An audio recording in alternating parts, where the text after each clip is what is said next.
morning, Cardinal Nation. This is Senior Calvin Ashe here, and today I'm welcomed by the guest of Dr. Ashe. Dr. Ashe is a radiologist for around 20 years and works at AOC over in Mobile. In this interview, we will be talking about the journey through college and what a day in the life of a doctor or a medical student is like. Thank you for tuning into the Wild Cardinal Network. So, Dr. Ashe, what events pushed you into medicine? Let's see. My dad was a pediatrician, and he thought that I had kindness, and that would be good to become a doctor. I actually went to college to become an engineer. What type of engineer did you become? Ceramic engineer. What made you switch from being an engineer to medicine? I would say the job market. It was a pretty bad job market whenever I was interviewing, and the jobs I can get in engineering I didn't really want to do. So I decided to change course and go into medicine. Interesting. What is your experience through college? Like, what was a day in the life of college, and where did you go to college? I went to Penn State. I was at the University Park. It took me 5 years instead of 4 because I changed majors.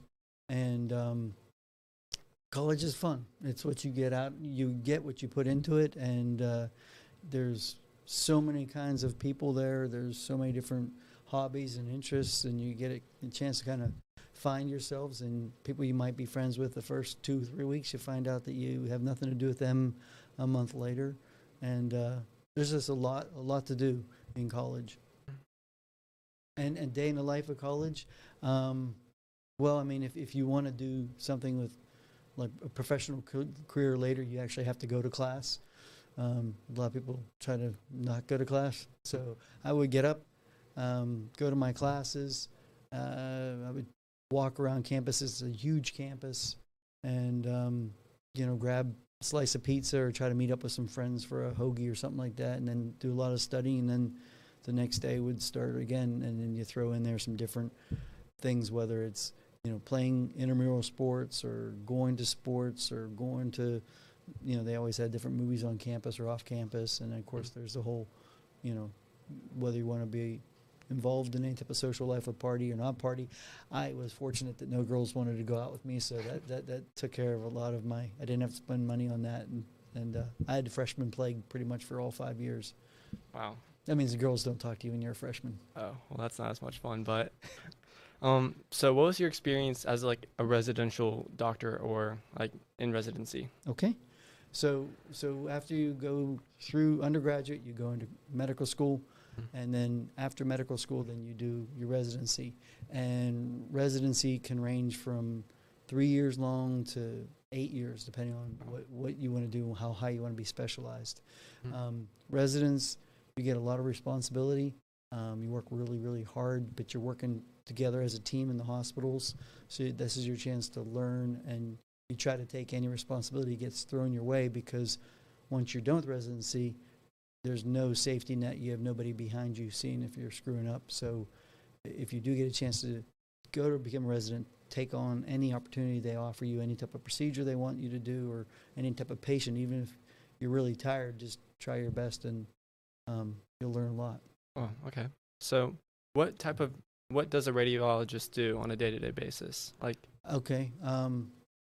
What I used to do when I was a normal radiologist, there might be, say, 6 of you in a hospital, or maybe 5 of you in a hospital, and different days you'll have different responsibilities. You might be the person who does nothing but read mammograms for women all day long, or you might be doing ultrasounds and CT scans of the body, or you might be in charge of the MRI department, and you look at nothing but MRIs, or you might be the procedure person where you might have to, maybe put a needle in something or drain something, or so your day can kind of change on what assignment you are at during that day, and that's what a normal radiologist is. And then you go home at 5, and then some poor guy has to stick around and be on call, and then you don't get any sleep, and you look at a lot of studies throughout the night, and then the next day you're tired, and I didn't play golf, but then you go play golf. So wow, that sounds like a lot of fun. Yeah. Yeah. So what area of specialized, or how many years of residency did you have to do? Okay, so for me, radiologists, they want you to do 1 year of a general residency. Mm. So that could be a year of surgery, year of internal medicine. And I did something old-fashioned. I did transitional, what they call it a traditional internship, where I got to spend a month doing something different each month. They don't like people to do that anymore, but it was good exposure. You get to see what you like. So you get that 1 year out of the way. Then radiology itself is 4 years. And then if you want to do a fellowship, it could be another year on top of that. Wow. So you were almost up there for 5 or 6 years. Yeah, so I did a fellowship in musculoskeletal imaging, and that was an extra year, yeah. Wow. That's a long time. Yeah, but it goes fast. And medical school, actually, believe it or not, was fun. I actually had a lot of great friends from medical school. And my residency, it was down at South Alabama, and that was fun. I know it's hard to say that. There's so much hard work, but it was actually fun getting to see your friends and going through something together. Okay. What is something that you do, say read an MRI or X-ray, that would most other doctors be able to read that, or how would that work? I kind of, the last 20 years, have kind of pigeonholed myself to do mostly just musculoskeletal stuff, like your athletes and stuff like that. So I look at a lot of shoulders and knees and backs and stuff like that. So maybe my eyes are more trained to look for certain things, knowing like, you know, how the kid got hit or how you fell, how you twisted, what's going to be injured. So it's basically the same thing I used to do when I worked at a big hospital. It's just more fine-tuned in that smaller amount. And I don't do the other things I used to do. Like I don't do mammography or nuclear medicine and stuff I used to do. What would you say to anyone who would like to pursue the medical career? I would say go for it. There's always a need for good doctors.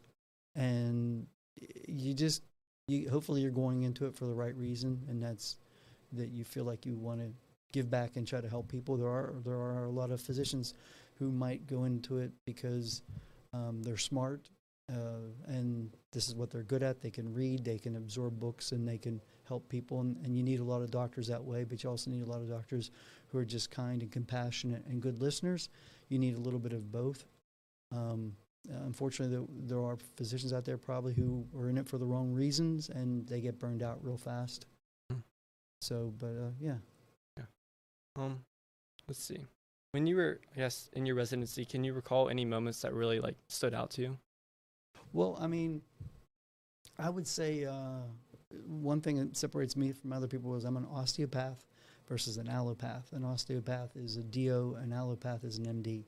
Osteopaths are starting to become popular down here, but they're more.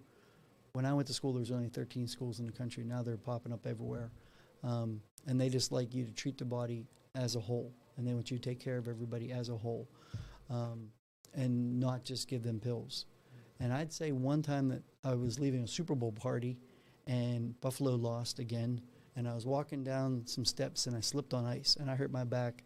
I couldn't tie my shoe for about ever. Every time I went to tie my shoe, I'd have to pick my foot up, and I was on this rotation where the DO stuff were teaching, it's called OMT, which was osteopathic manipulative technique, and I never did any of it. I was too busy learning microbiology and the stuff that I never had as an engineer, that I was just like, you know, whatever I needed to know for the final, kind of procrastinating and do it at the last minute. Anyways, this one fellow in OMT saw me tie my shoe. She was really small, and I said, she said, "What's wrong with you?" I said, "Oh, something's wrong. I don't know. I can't tie my shoe." And she goes, "Here, lay on the table." I laid on the table for probably about 15 seconds. She put her hands underneath me, and she said, "Wait a second, your rib's out of place." And she put her knuckle underneath my rib, and she pushed me a certain way and popped my rib back into place, and my back felt great and never had a problem with it again. So that kind of stood out for me, that you really got to keep your eyes open to all kinds of medicine and don't prejudge things. And that's what I kind of learned. Oh. Well, I'd like to thank you for coming out today and letting me interview you. You're welcome. And thank you for the Wild Cardinal Network for coming and watching. And don't forget to like and subscribe to the YouTube channel.